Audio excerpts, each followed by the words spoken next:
మేము ఎందుకంటే ఆరుగాలం కష్టపడి ఇక ఎండనక వాననక కంటి నీళ్లు చంపుకొని తెల్లదాకా వద్దుదాకా పావనక పురుగనక బుషనక రైతులం పంట పండించుకొని ధాన్యం మా ఊళ్ళే ఆయన కొనటానికి ఆయన బొడ్డు తిరుపతి గారు. ఏ సంవత్సరంలో? అది పోయిన సంవత్సరం, ఇదే ఆసాంగి సంవత్సరం 2024లో.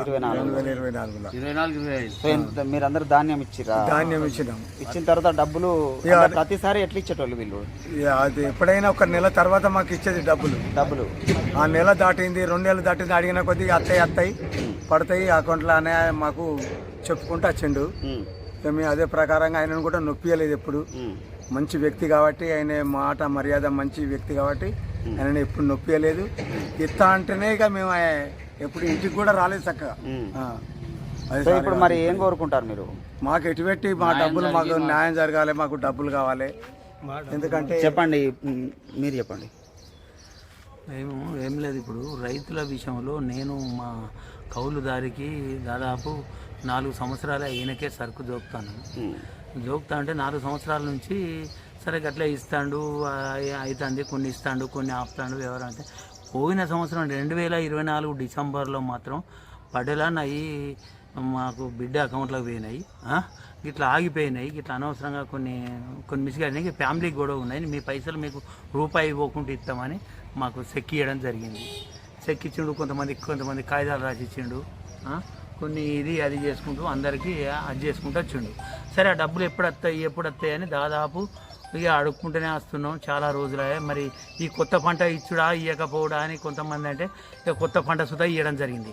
ఆ కొత్త పంట ఇచ్చిన సుతా 9 ఏది మన 1,20,000కు ఏదే 30,000 ఇచ్చిండు. ఇవి సుతా 90,000 ఇవ్వాలి.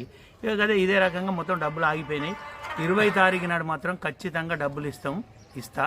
నేను ఇల్లు మార్టిగేట్ చేసిన, ఇక నా బిడ్డల దగ్గరికి పోయిన పైసలు రావు, అకౌంట్లో పోయినాయి, కొన్ని ఇబ్బంది అవుతుంది, ఏదన్నా చేసి డబ్బులు అయితే ఇస్తాము రెడ్డి సాబ్ అని అక్కడ ఉన్న రైతులకు చెప్పడం జరిగింది. 20 తారీఖు నాడు ఇస్తామని చెప్పడం జరిగింది. సరే ఇస్తాడు కావచ్చు అనుకున్నాం.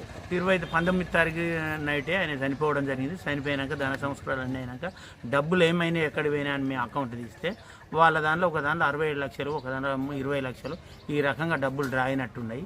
సరే అది ఏమైనాయి వాళ్ళ డబ్బులు ఏ అకౌంట్లోకి డ్రా అయినాయో మీ దగ్గర ప్రూఫ్? మా దగ్గర ప్రూఫ్ ఉంది. స్నేహ ప్లాంట్లోకి వెళ్ళి మేము ఇచ్చిన సరుకు వెళ్ళి వాళ్ళ బిడ్డ అకౌంట్లోకి పోయినాయని ప్రూఫ్ దొరికింది. మళ్ళీ మానకొండూరు పోలీస్ స్టేషన్లో పిటిషన్ ఇస్తే సుతా దానికి సంబంధించిన ఏది 7వ నెల నుంచి అకౌంట్లు తీసుకొచ్చింది. అది కాదమ్మా, 2024 డిసెంబర్ నుంచి మాకు కావాలి. డిసెంబర్ జనవరి మధ్యలోనే ఆ పైసలు ట్రాన్సాక్షన్ జరిగింది. మీరు ఇవి తీసుకొస్తే కరెక్ట్ కాదని ఎస్ఐ గారు సుధా కోపానికి వచ్చారు. ఆ అకౌంట్లు తీసుకురామంటే ఇంతవరకు తీసుకురాలేదు. అది అట్లే కేసు పెండింగ్ ఉన్నది. ఎస్ఐ గారు ట్రాన్స్ఫర్ అయ్యారు. ఇక మళ్ళీ కొత్తగా ఏం చేయాలి చేయలేకపోతే రైతులు ఇస్తారు కావచ్చు, ఇస్తాం, మేము వసూలు చేసి ఇస్తాం, మాకు వచ్చేటివి ఉన్నాయి, అక్కడ వచ్చేటివి ఉన్నాయి అని అంటుందట. ఇప్పుడు మాత్రం ఖచ్చితంగా మాకు డబ్బులు కావాలనే దాని మీద మేము ఇది మళ్ళీ పిటిషన్ ఇవ్వడం జరిగింది. పిటిషన్ ఇస్తే వాళ్ళు పోలీస్ స్టేషన్లో పోతే మేము అకౌంట్లు తీసుకురామంటే వాళ్ళు తీసుకొస్తలేరు. మీరు సరే సంబంధం మీరు పోయి అడుగుండ్రు అనే పద్ధతిలో మాట్లాడతారు పోలీసు వాళ్ళు సుతా. ఇక దీనికి న్యాయం ప్రభుత్వం న్యాయం చేస్తుందా రైతులకు? ఇవాళ 15 మంది వచ్చినాం, రేపు 100 మంది రైతులు వస్తారు. దీని విషయంలో ఏదన్నా ఒక సెటిల్మెంట్. అమ్మ నువ్వు ఏదైనా ఉంటే నువ్వు లాస్ అయినావా లాభమైనా నీ ముచ్చట కాదు, అక్కడ డబ్బులు ఉన్నాయి కదా ఆ అకౌంట్లోకి వెళ్ళి ఎటుపోయినాయి అది నాకు అకౌంట్ చూపించారు. మీరు స్టేట్మెంట్ తీసుకురండి. డబ్బులు అయితే ఏడికి పోవు కదా, వట్టిగానైతే పోవు కదా. రైతుల పైసలు మీకు ఎట్లా చెందుతాయి, మీ బిడ్డలకు ఎట్లా చెందుతాయి? ఇది కరెక్ట్ కాదంటే అకౌంట్ ఇంతవరకు తీసుకురాలి. ఇప్పటికైనా 2024 డిసెంబర్ నుంచి అకౌంట్లు తీసుకొచ్చి ఆ డబ్బులు ఎటు డ్రా అయినాయి అనేది చూపిస్తే మేము నష్టానికైనా కష్టానికైనా రూపాయి పావులు ఆస్తులు కొన్నారు, మీద స్లాబ్ వేసిన కింద స్లాబ్ ఆస్తులు కొన్నారు, మా డబ్బులు మాకు కావాలని కోరుతున్నాం.